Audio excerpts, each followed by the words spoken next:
The life, times, and untimely death of Pat Garrett are a real reflection of the Old West. Hello everyone, and welcome back to the channel.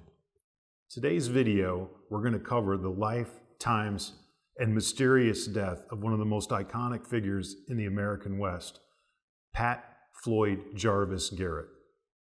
When I started researching this video, I had no idea about the events that surrounded the death of Pat Garrett. I think most people are fairly familiar, or at least they think they are, with his life and times and events. But if you stay tuned to the end, things are about to get extremely complicated.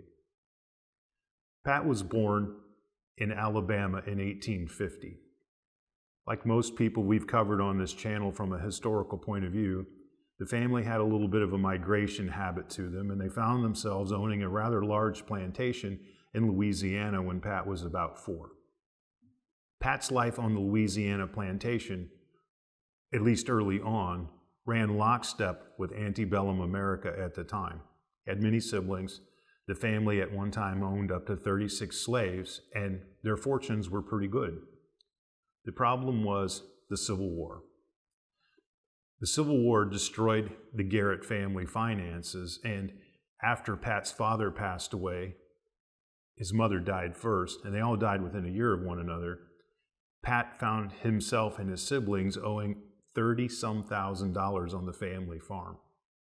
The issue with this quickly became that Pat's brother-in-law sort of inherited all of the debt and the farm and immediately began to sell off the family's possessions. Pat didn't think too much of that, and for the next 7 years of his life, he kind of wandered in obscurity. Pat never really talked about what happened to him directly after he left the family farm, even to his own children. So that 7-year period remains also a bit of a mystery. One thing that's not, though, is he must have had a little bit of an adventurous spirit. He finds himself in Texas, Oklahoma, and New Mexico as a bison hunter. We've talked about a little bit about that trade in the past, and it might be a little worth covering now. You couldn't do it by yourself. You had to have a cook, a skinner, they used to call them knife men, to help you actually make money at the buffalo trade. On a good day, you could make around $3,500 in today's equivalent money. So life was good as long as you were good at it. And apparently, Pat was a little above average. One day, during a lull in the buffalo hunting, he gets into an argument with a guy on his crew named Joe Briscoe. And that would be the first person that Pat Garrett would admit to murdering, if that's the way you want to look at it. You have to look at life and times back then of being on the buffalo trail. There were no women, there was no hot showers, the food was terrible, and apparently Joe and Pat got into it over the way that Briscoe was doing laundry. Figured that out. In a mud puddle, by the way. He turns himself in, and the sheriff at the time failed to charge Pat with anything, I guess realizing that on the trail, boys will be boys. This started, however, a reputation of Pat not only being tough and adventurous, but also above average with a gun. After the murder of Joe Briscoe, as happened a lot during that period of time, the Comanches would come and steal your horses or worse. This actually happened to Pat and some of his companions out on the trail, and they all decided they're going to go out and chase a bunch of wild Comanches. Well, that didn't make a lot of sense to Pat, and he decided it's gone, you're not going to catch them. Well, his buddies went anyway, and some of them didn't make it back. I think this also lends a little bit of insight into Pat's personality, which is that he wasn't crazy, he was calculating, and that's going to be important later on as well. The late 1870s and early 1880s were a very tumultuous time in the American West, especially for ranchers. Ranchers were constantly competing with each other for land and water rights and the type of livestock that you wanted to see on your range. Lincoln County, New Mexico was no different. What became known to history as the Lincoln County War was very emblematic of this sort of struggle. A good example would be a rancher, John Tunstall, of English descent. He was at direct odds with a group of people called the Murphy-Dolan Gang. They also had a ranch and a store, as did John Tunstall. And they all employed cowboys, roughnecks, and people with potentially a questionable reputation to not only work their herd, but also occasionally steal other people's cattle, which everybody was involved in. The Murphy-Dolan faction was backed by something called the Santa Fe Ring. It was a bunch of corrupt politicians all the way up to the governor of New Mexico that doled out the law in any manner they saw fit. The Murphy-Dolan gang murdered John Tunstall, and Tunstall's employees, of which Billy the Kid, Dick Brewer, Tom Folliard, and Doc Skurlock, decided to become deputized and seek their own brand of justice. The interesting thing about all of this is that Pat Garrett was never really involved in the Lincoln County War. At that period of time, he was known to be circling around Lincoln and Fort Sumner, but as a bartender, sometimes as a cowboy, but he never really chose one side or the other and wasn't actively involved in the Lincoln County War. Now, it's worth covering exactly what his association with Billy the Kid actually was. Depending on which historical account you read, some people say they were fast friends, thick as thieves, lifelong friends, and other people say, not really, they were just merely acquaintances. I suspect that the truth is somewhere in the middle. Nobody knew at the time that Pat Garrett would ultimately be elected as the sheriff of Lincoln County and be charged with the manhunt, apprehension, and then murder of Billy the Kid. Said differently, nobody really paid attention to what their association was. They were all sort of in the same orbit. Example, Pat Garrett, when he married his first wife, was married for one day. And the reason was, unexplainably, his wife fell ill that night at the wedding reception and died the next day. Billy the Kid was in attendance at that wedding, but so were a lot of other people. It was very common back then to sort of invite the town. The towns weren't very big, and as a method of celebration, you would come out and support the new couple. So does that mean that they were friends? Probably not. But what's worth noting is they certainly weren't enemies. It would seem that they had a healthy respect for one another and would occasionally go gambling together, but neither one really drank that much, and they just happened to be where the other one was because there weren't that many other places to be. So, best friends? Probably not. Pat Garrett, in many of his other forms of employment, was known to go out and reacquire horses that had been stolen by the Comanches. He was quite good at it, and he got on the radar of some very important and influential people in New Mexico, like the cattle king John Chisholm. Billy the Kid's worst mistake was ever getting on the bad side of those important people. Chisholm was tired of his herd being wrangled and stolen all of the time by the Kid and the rest of the regulators of Lincoln County, of which, by the way, Pat Garrett was never one, and he decided that he needed to hire a man to make it stop. That man was Pat Garrett. Interestingly enough, Pat Garrett won the election for Lincoln County Sheriff fair and square. Unlike you see in the movie Young Guns 2, he wasn't sort of instilled as the sheriff. He actually won that election in a landslide, getting twice the vote as Sheriff Kimball. Now that might have been through the influence of men like John Chisholm, but either way, that's how politics work. Pat Garrett was elected sheriff of Lincoln County in 1880. Even though his term would not begin until January of 1881, he was immediately deputized by Sheriff Kimball for the sole purpose of the apprehension of Billy the Kid. In December of 1880, Garrett and his posse caught up with Billy the Kid and his gang in a place called Stinking Springs. Charlie Browdry and a few others were killed in this gunfight, and Billy the Kid was himself captured. While awaiting trial, Billy would escape after murdering 2 deputies. Billy escaped to the farm of Pedro Pete Maxwell.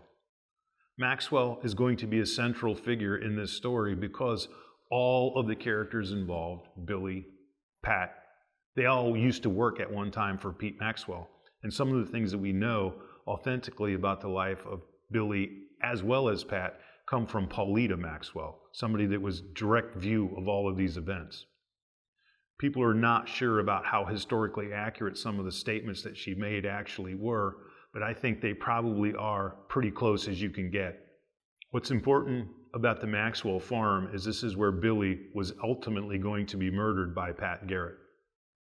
On July 14th, 1881, Pat Garrett snuck his way into the house of the Maxwell farm.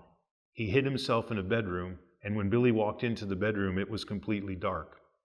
Pat immediately shot him once. The first shot went through the heart, and the second one missed. What followed, I think, is one of the more amazing sort of historical anomalies that you can find in the Old West. No pictures were taken. It seems kind of odd that an outlaw as famous as Billy the Kid, and I mean ultimately one of the first true American celebrities, kids imitated him in the streets of New York City. Dime novels had blown Billy the Kid way out of proportion to the man that he actually was. So it makes me wonder, was Pat ashamed of what he had done? I don't know. I guess we'll never know. But I also don't believe that Pat ever saw himself to be the Judas that other people made him out to be later on, who would kill his friend over a few pieces of gold. It might be that Pat Garrett learned from Billy's example about celebrity and notoriety and tried to cash in himself. Pat actually wrote a book called The Authentic Life of Billy the Kid with another writer named Ash Upson. The book, like the rest of Pat's business ventures to follow, would be an abject failure. Pat Garrett did not seek re-election and left office in 1882. After leaving the office of sheriff, Pat started various business adventures because he had found an artesian well around Roswell, New Mexico. And he started various ditch and irrigation companies after that, and including one in Texas.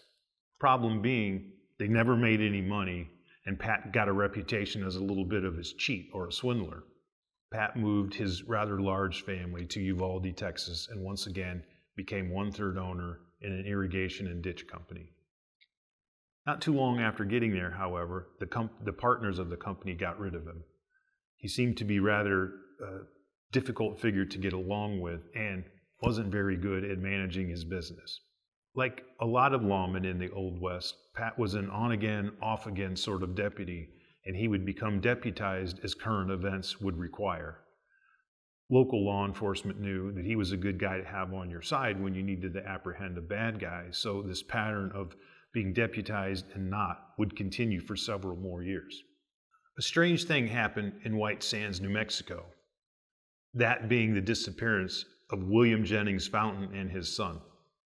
The two have never been found, and at the time, it remained one of the largest mysteries in the American West, as Fountain was an extremely prominent businessman and political figure.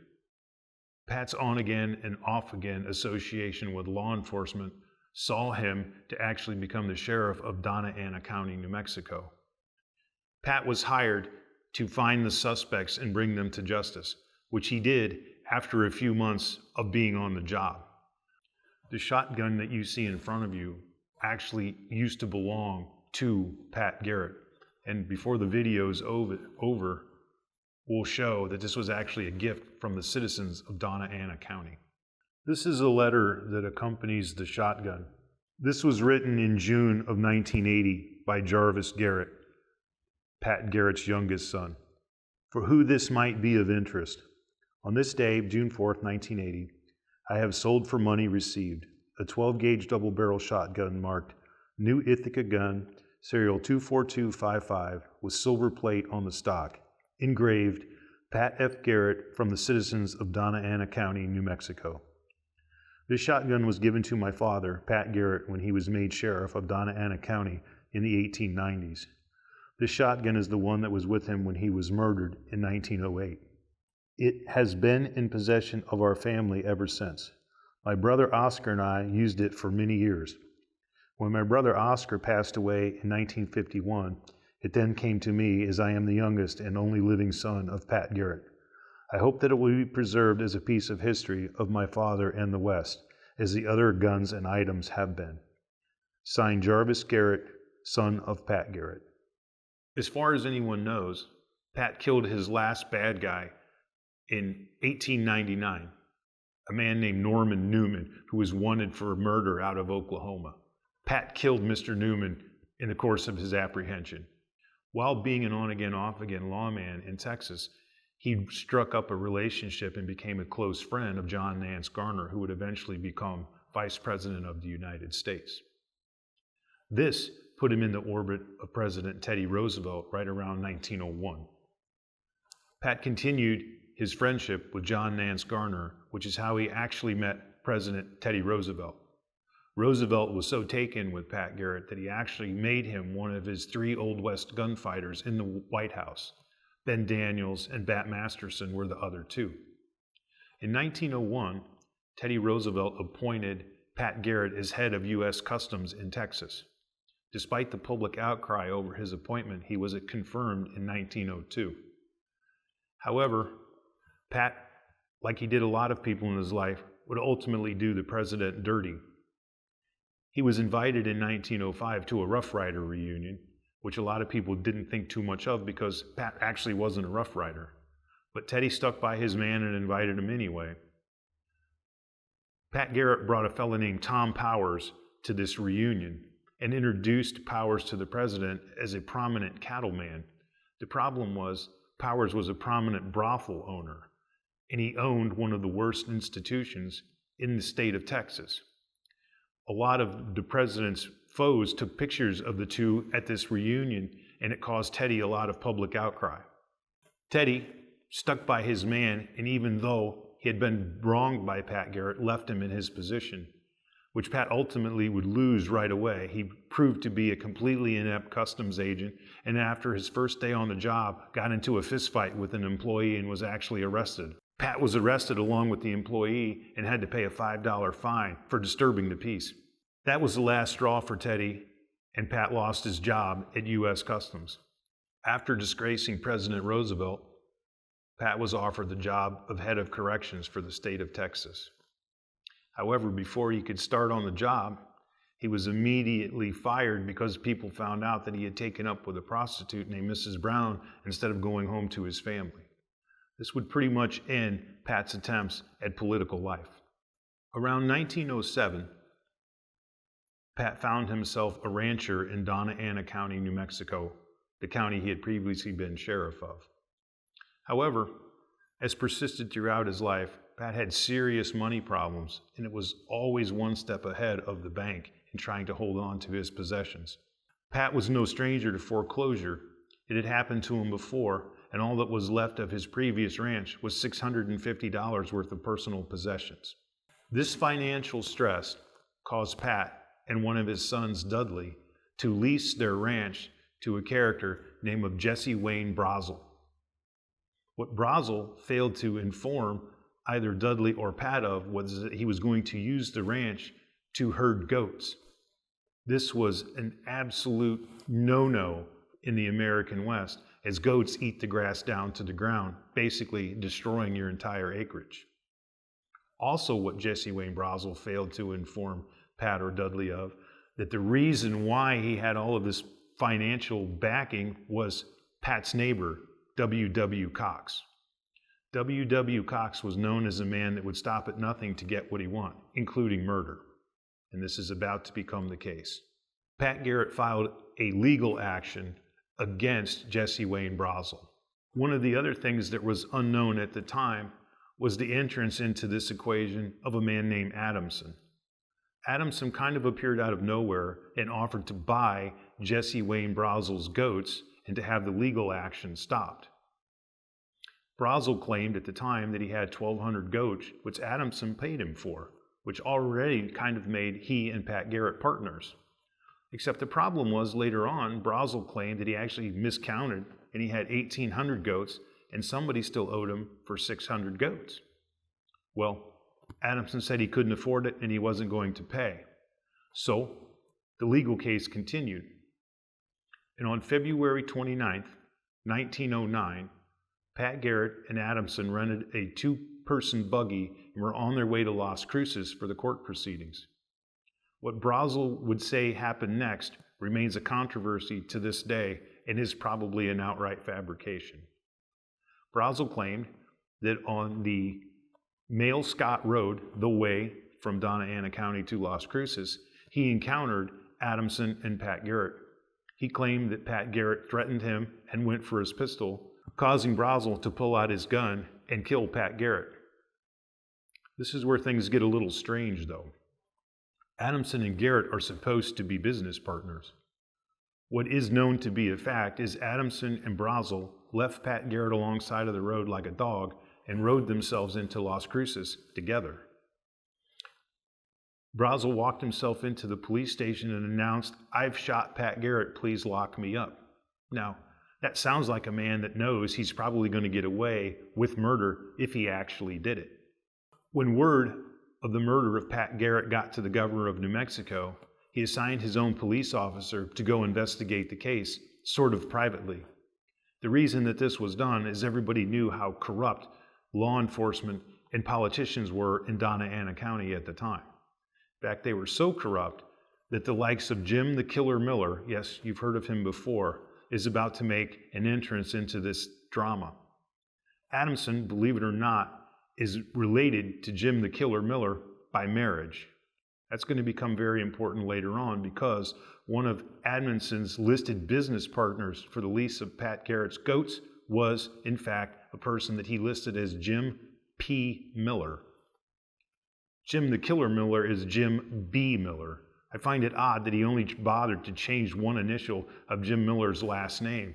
That definitely sounds like a person that's about to get away with murder, at least to me. The investigator sent to Donna Ana County by the governor would find that Pat was actually shot once in the back of the head and once in the abdomen as he lay dying. And it was also later determined that Pat was standing outside of the buggy urinating when he was shot. That definitely sounds like the calling card of Jim Miller. Yes, there's no shotgun used. However, Miller was known to give his victims no chance and cold-bloodedly assassinate them when they weren't prepared for it. The person that was assigned to defend Jesse Wayne Brazel for Pat's murder was an attorney named Fall. Fall was a notoriously corrupt attorney and actually was the consigliere for, you guessed it, W.W. Cox. Sounds like a shameless land grab to me, but do with that information what you will. Miller was never actually directly implicated in the murder of Pat Garrett because he was supposedly somewhere else. That is also right up Jim Miller's alley because he was known to ride hard and be seen hundreds of miles away from a crime he actually committed in short order. He didn't bother with all of that this time, though. Eyewitnesses actually put him in Donna Ana County and Las Cruces the day of Pat Garrett's murder, but every one of the townspeople was afraid to directly identify him for fear of retribution. There are direct eyewitness accounts of Jim Miller being in Las Cruces on the day of Pat Garrett's murder, and there are some accounts that says that they had been conspiring with Adamson and Cox to take Pat Garrett's ranch as early as 1907. The real question is, why is Jim Miller so interested in Pat Garrett's ranch? The answer is, he isn't. He is actually in the employ of Cox and Adamson. Another fellow that ran afoul of this little cabal, if you think back, was William Fountain. Many people believe that the disappearance of William Fountain actually came at the hands of the Cox and Adamson cabal. They were competing business interests, and the fact that those two were never found, Fountain and his son, led Pat Garrett to believe that the Cox and Adamson faction must be responsible. It would seem that Cox and Miller were fearful of the fact that eventually Pat Garrett would get to the real source of Fountain's murders. Some of the people involved in it were in fact brought to justice and some acquitted at trial, as we said, but those loose ends still remained. It is likely that that faction saw Pat Garrett as their only real threat of their freedom. There is no historical consensus on who actually killed or is responsible for the death of Pat Garrett. What is known is that there were a lot of unsavory characters around willing to do whatever they needed to do to stay out of prison and advance their own fortunes. As late as the 1960s and 70s, people began to come forward because they were more comfortable talking about the events in Donna Ana County, New Mexico in the early 1900s. One of these is an account by an officer named Brito, and the other's name was Meadows. They knew that the coroner's report was fictitious, and they also brought attention to the fact that during the trial of Jesse Wayne Brazel, Adamson never even bothered to show up. The court at the time relied on his statement, interviewed one time, the day that Pat Garrett was murdered. The jury was out for 15 minutes before they decided to find Brazel not guilty of a murder he actually confessed to. The life, times, and untimely death of Pat Garrett are a real reflection of the Old West. Pat seemed to be a man whose intentions were good, but he never really got a positive result. He was a failed businessman, failed as a father. The only thing he was ever really good at was being a lawman. He gets a bad rap for shooting his friend, Billy the Kid. But by the way, let's not forget, Billy the Kid was in fact a cold-blooded killer who needed stopped. In a lot of ways, the death of Billy the Kid and Pat Garrett are similar. People still believe that Billy the Kid wasn't actually really shot by Pat Garrett that night, and he lived on into the 1940s and 50s. We know, in fact, that Pat Garrett did pass away alongside of the road that day, but the real question is why. Both deaths remain surrounded in mystery, and I think probably always will. And maybe that's the way of it.